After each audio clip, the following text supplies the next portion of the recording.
कैलाशनाथेश्वर भगवान की। परम पूज्य गुरुदेव स्वामी श्री गहिरा गुरु जी महाराज की। धर्म की अधर्म का प्राणियों में गौ माता की। ओम नमः पार्वती पतये हर हर महादेव। हमारे यहाँ की एक परंपरा है, सनातन धर्म की परंपरा ये है कि आदि में, मध्य में एवं अंत में चाहे कोई कार्य करें,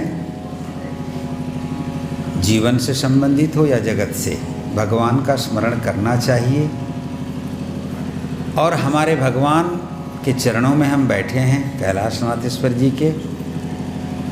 और गुरुदेव स्वामी गहिरा गुरु जी ने भजन कीर्तन की एक नई परंपरा यहाँ चलाई। हो सकता है बाकी तो संत समाज के लोगों को मालूम है, बाकी लोगों को जिनको नहीं मालूम होगा, आज हम लोग उसी परंपरा में, उसी स्वर में भगवान कैलाशनाथेश्वर का 2 बार नाम संकीर्तन करेंगे।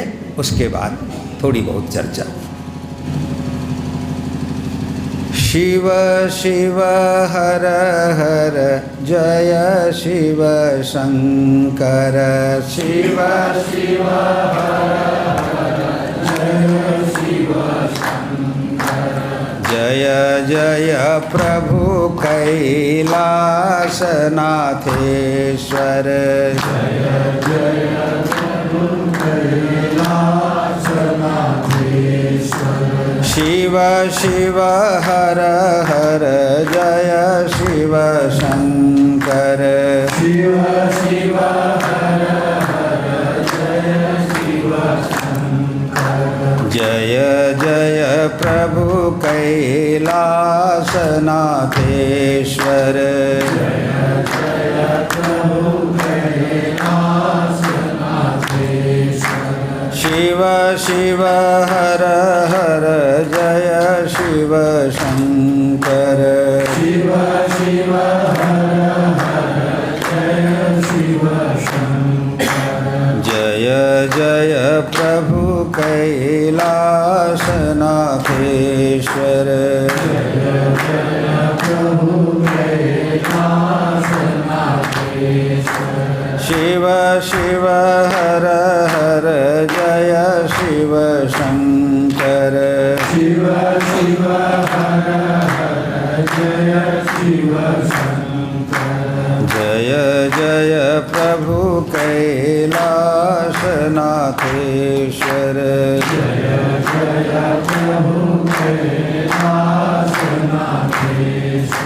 बोलिए कैलाशनाथेश्वर भगवान की। हरि ओम तत्सत। आज परम पूज्य गुरुदेव स्वामी की तपोभूमि एवं कैलाशपति भगवान शंकर की स्थली में हम सब उन्हीं की इच्छा से एकत्रित हुए हैं। इस अवसर पर हमारे बीच परम श्रद्धेय श्री पाठक जी, जिन्हें मैं ब्रह्मर्षि कहता हूँ और मानता भी हूँ। और वो इसलिए मानता हूँ कि हम लोग भारत में घूमते रहते हैं, हम जानते हैं ब्राह्मण की निष्ठा क्या होती है, क्योंकि पूर्व में ये भी शरीर वही था। और हमने उनकी उस निष्ठा को देखा है, इसलिए सचमुच में वो हमारे सनातन संत समाज में अपना सब कुछ देकर, सब कुछ त्याग कर भगवान कैलाशनाथेश्वर एवं गुरुदेव स्वामी कि आराधना उपासना से जिस स्थिति को प्राप्त किया है, ऐसे हमारे बीच एक ऋषि बैठे हैं, परम श्रद्धेय पाठक जी और पूज्य गुरुदेव स्वामी के सुपुत्र एवं इस सनातन धर्म संत समाज के अध्यक्ष और मेरे अत्यधिक प्रिय बबरू वाहन जी भी यहाँ विराजित हैं। और आज सोमवार है, याद दिला दिया पाठक जी ने, शंकर जी का दिन है और आज चतुर्थी तिथि है, गणेश जी की तिथि है। गणानां त्वा गणपति हवामहे जो करते हैं गणेश जी, जो विघ्न विनाशक हैं, आज उनकी तिथि है। और संध्या का समय जो परम पावन होता है साधन भजन और उपासना के लिए, ऐसे अवसर पर आप सब हम सब यहाँ एक दिव्य परिवेश में यहाँ इकट्ठे हुए हैं और एक शुभ संकल्प लेकर के, है ना। वेद में संकल्प सूक्त है। संकल्प सूक्त में ऋषि प्रार्थना करते हैं, हमारे विप्रगण हमको सुनाते हैं उन मंत्रों को। ओम यज्जाग्रतो दूरमुदैति देवं तदु सुप्तस्य तथैवेति दूरंगमं ज्योतिषां ज्योतिरेकं तन्मे मनः शिव संकल्पमस्तु। उस परमात्मा में हमारा मन शिव संकल्प युक्त हो। शिव का मतलब होता है कल्याण, शिव का मतलब होता है मंगल। जब संकल्प शिव होता है, संकल्प मंगलमय होता है, तो उस व्यक्ति के जीवन और उसके चारों ओर विस्तृत वह जगत, जीवन और जगत में केवल मंगल ही मंगल होता है। तो ऐसे एक मंगलमय परिवेश में हम सब यहाँ बैठे हैं। और आज मैं सुन रहा था हमारे पूज्य श्रद्धेय पाठक जी को, हमारे प्रिय बबरू वाहन जी को बहुत अच्छी याद दिलाई आपने।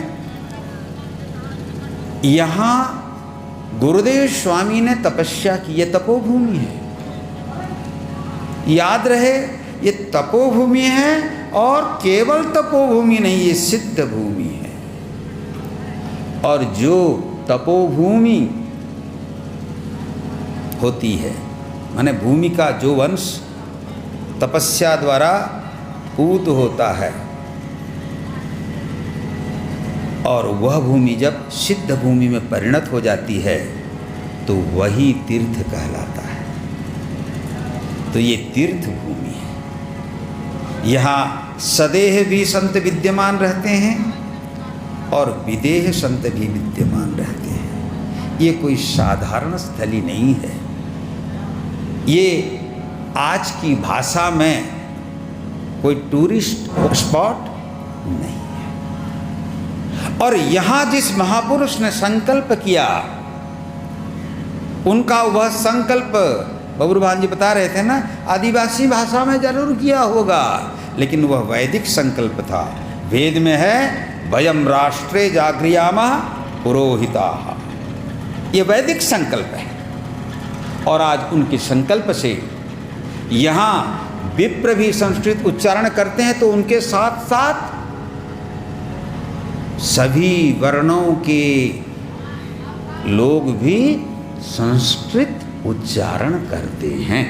मैं सदैव संस्कृत, संस्कृति एवं संस्कार, इन तीन चीज़ों पर जोर देता हूँ। जो लोग मेरे प्रवचनों को पढ़ते हो जानते होंगे, इस पर मैंने बहुत बोला भी है। क्योंकि जब तक हम संस्कृत नहीं होंगे, हमारे अंदर संस्कार नहीं होगा। जिस संस्कार की बात बबरू वाहन बता रहे थे, संस्कार से ही व्यक्ति संस्कृत होता है, और संस्कारवान और संस्कृत व्यक्ति ही संस्कृति की सुरक्षा में समर्थ होता है। आज भारत में हम धर्म की बात तो बहुत चिल्लाते हैं, संस्कृति की बात तो बहुत चिल्लाते हैं, लेकिन दुर्भाग्य से वह संस्कृति संपन्न व्यक्तियों के मुंह से नहीं, अपितु राजनेताओं के मुंह से प्रकट होते हैं। धर्म और संस्कृति की बातें जिनके जीवन में संस्कृति का कोई स्थान नहीं होता, जिनके आचरण में धर्म की कोई गंध नहीं होती। और मैं बड़े स्पष्ट शब्दों में ये बात सारे भारत में बोलता हूँ। तो आज मुझे याद दिला दिया बब्रूवाहन जी ने कि गुरुदेव स्वामी ने यहाँ जिस जाति की बात कर रहे थे, मैं सर्वत्र वर्ण व्यवस्था की चर्चा करता हूँ। यहाँ तक कि भारत में बहुत बड़े बड़े जगहों पर जब इस पर विवादास्पद मान्यताएं या चर्चाएं होती हैं, तो मैं आह्वान करता हूँ कि भैया आप जितना भी ज्ञान रखते हो, जो भी पढ़े लिखे हो, आधुनिक विद्वान हो, प्राचीन विद्वान हो, बड़े समाज सुधारक हो, कोई भी हो, वर्णाश्रम व्यवस्था के विरोध में अगर कुछ बोलते हो तो मुझे लगता है आप इस व्यवस्था को, इस आर्ष व्यवस्था को समझे नहीं हो। अगर समझ जाओगे तो इससे अच्छी उत्तम व्यवस्था और संसार में कहीं नहीं है। लेकिन नहीं जानने के कारण पाठक जी, नवेत्ति जो यस्य गुण प्रकर्षम शताम सदा निंदति नात्र चित्तम यथा किराति करिकुंभ जाताम मुक्ताम परित्यज्य विभरति गुंजाम। जो जिस वस्तु की कीमत को नहीं जानता है उसके लिए वह मूल्यहीन है। भारतीय संस्कार, भारतीय संस्कृति और भारतीय संस्कृत यही दुनिया को सुरक्षित रख सकती है। आज दुनिया कहाँ पर है वह हम देखते हैं, और देखने की वह कला गुरुदेव स्वामी ने हमें दी है, हमारे गुरुओं ने हमें दी है। आप सुनते हो और पढ़ते हो, हम देखते हैं। कबीर से किसी ने पूछा था, कबीर के पास कोई डिग्री नहीं थी, लेकिन उन्होंने क्या कहा मालूम है? तू कहता कागज की लेखी, मैं कहता हूँ आँखिन देखी। ते ध्यान योगानुगता अपश्यन वेद का मंत्र है। ऋषि लोग देखते हैं। तो जिस जाति व्यवस्था, जाति से मतलब है वर्ण व्यवस्था, हमारे यहाँ 4 ही वर्ण हैं। चातुर्वर्णम मया सृष्टम गुणकर्म विभागश। वर्ण तो 4 हैं। उन 4 वर्णों में भी जब कर्म का विभाजन हुआ तो बाद में ये जातियां हुई। जाति भास्कर पढ़ लेना। वैदिक युग में जातियां नहीं थीं। ब्राह्मणोश्य मुखमाशित बाहुराजन्य कृदा पुरुष तद यद वैश्य पदव्याम शूद्रो अजायतः। ब्राह्मण, क्षत्रिय, वैश्य और शूद्र, ये परमात्मा रूपी पुरुष के ये 4 अंगों से प्रकट हुए हैं। आप बताइए, किसी भी एक अंग को खंडित कर दिया जाए तो व्यक्ति पूर्णांग होगा? वो पूरा कार्य कर सकता है? विकसित हो सकता है? नहीं हो सकता। संपूर्ण पूर्णांग विकास के लिए पूर्णांग का होना भी आवश्यक है। हमारी वर्ण व्यवस्था, हम लोग तो यहाँ पढ़े हैं, गुरुदेव स्वामी को हमने बहुत करीब से देखा है। मैंने अपने प्रवचनों में कई जगह पर बोला है, गुरुदेव स्वामी की चर्चा की है। हमने उन्हें बहुत दूर दूर, क्योंकि हम तो बच्चे बच्चे थे, लेकिन हमने उन्हें बहुत गहराई से देखा है। मैंने स्वयं देखा है बहुत गहराई से, और आज उस दृष्टि का हमें फल मिल रहा है।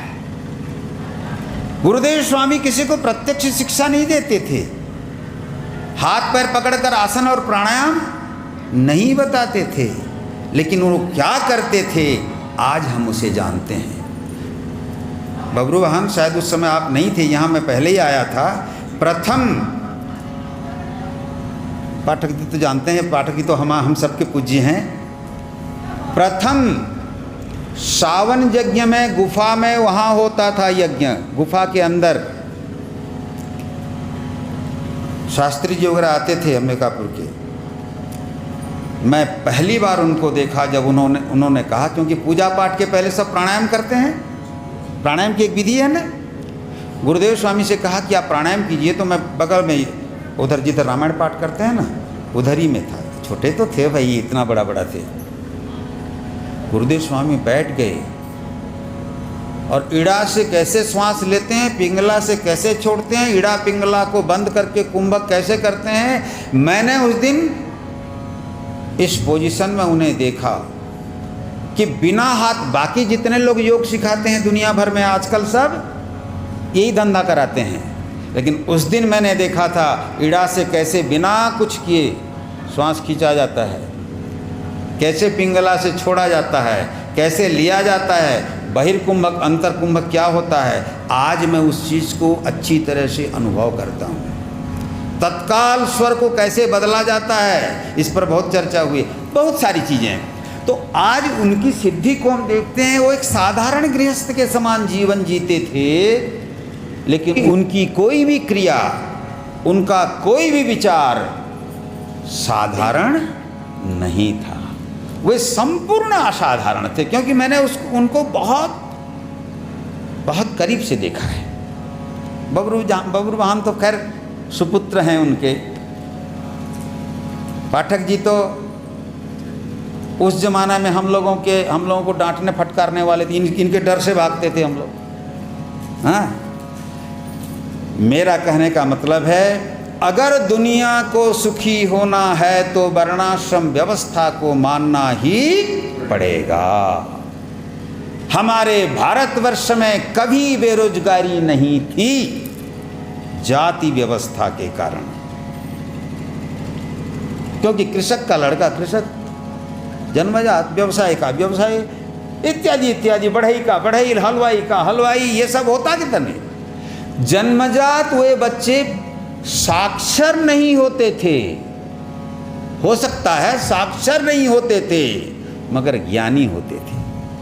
विद्वान विद्या के मामले में चाहे जो हो, लेकिन ज्ञानी हो। दस्तखत देना नहीं आता था, मगर रामायण की चौपाई याद कर लेते थे, जो सुनते थे वो जान जाते थे। उनकी प्रज्ञा, उनकी मेधा बड़ी अच्छी थी, और व्यवहार में सर्वत्र विनम्रता रहती है। विद्या ददाते, तो जो व्यक्ति विनयी है वो विद्वान होगा कि नहीं। विद्या व्यक्ति को विनय देती है, इसका मतलब जिसमें भी विनय होगा वह व्यक्ति विद्वान कहलाएगा। और विद्या से अगर व्यक्ति घमंडी होता है, विवाद करता है, तो विद्वान नहीं, और रावण का ही चाचा, भतीजा या भाई या बिरादरी में से कोई होगा। रावण कम विद्वान था क्या, लेकिन राक्षस कहलाया। तो मेरा कहने का मतलब है, जहां जहां भी ये व्यवस्था रहेगी, गोस्वामी जी ने डंके की चोट में एक बात कही है, वर्णाश्रम निज निज धर्म, निरत वेद पथलोग, चलहि सदा पावहि सुखहि, नहीं भय शोक न रोग। ये कितने बड़ी बात है। राम राज्य की वर्णना करते हुए गोस्वामी जी कहते हैं, वर्णाश्रम निज निज धर्म, वर्ण एवं आश्रम। वर्ण से मतलब है ब्राह्मण, क्षत्रिय, वैश्य, शूद्र, और आश्रम से मतलब है ब्रह्मचारी, गृहस्थ, वानप्रस्थ और सन्यास। याद रखो, मैं भी एक आश्रमी हूँ। बबरू बहन गृहस्थ हैं, पाठक जी गृहस्थ हैं, ये द्वितीय आश्रम वाले हैं, ये जो पढ़ रहे हैं अभी, ये जो लोग पढ़ रहे हैं ब्रह्मचारी, वे ब्रह्मचर्य आश्रम वाले हैं। और जिन्होंने लड़के बच्चे सब शादी ब्याह करके रिटायरमेंट ले लिया, उनको वानप्रस्थी होना चाहिए। मैं बाल गोविंद जी को बोलता हूँ तो बोलते हैं, महाराज अब वानप्रस्थ क्या करें, बने ही नहीं है, जंगल ही काट के खा गए सब, है ना। मेरा कहने का मतलब, वानप्रस्थ भी आश्रम है और सन्यास भी आश्रम है। आश्रम क्रम और वर्ण क्रम को अगर सही ढंग से पालन किया जाए, तो जिस राज्य में लोग ऐसा पालन करेंगे, वहाँ भय, शोक और रोग नहीं रह सकते।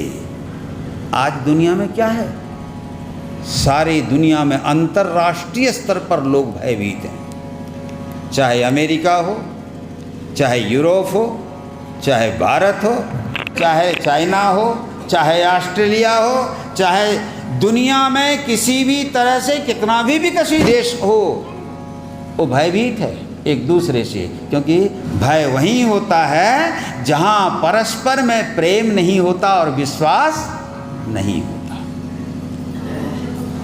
क्योंकि संदेह भय पैदा करता है। आज हर जगह संदेह बढ़ रहा है, भय बढ़ रहा है, और रोग, उसी रोग के उपशम के लिए तो भगवान से प्रार्थना करने आए हैं। कोरोना सुनते ही भगवान कैलाशनाथेश्वर का याद किया, तब से प्रार्थना चल रही है कि प्रभु बचाओ, क्योंकि ऐसी बीमारी दुनिया में कभी नहीं आई थी जो विज्ञान को ठप कर दे, हवाई जहाज ठप कर दे, रेल ठप कर दे, बस ठप कर दे, गाड़ी मोटर ठप कर दे, व्यवसाय ठप कर दे, शिक्षा ठप कर दे। और एक देश एक जगह की नहीं, ग्लोबल स्टेज पर सारी दुनिया में विज्ञान को इस छोटे से कोरोना ने, विषाणु ने ठप कर दिया। एक छोटे से, मनुष्य बहुत अहंकार करता है, अरे मनुष्य, एक विषाणु ने तुम्हारी सारी गति को रोक दी तो तुम प्रकृति को क्या नियंत्रित करोगे। लेकिन मूर्ख समझते नहीं हैं और ये समझते हैं कि हम प्रकृति को अपने नियंत्रण में कर लेंगे। ऐसा नहीं होता है।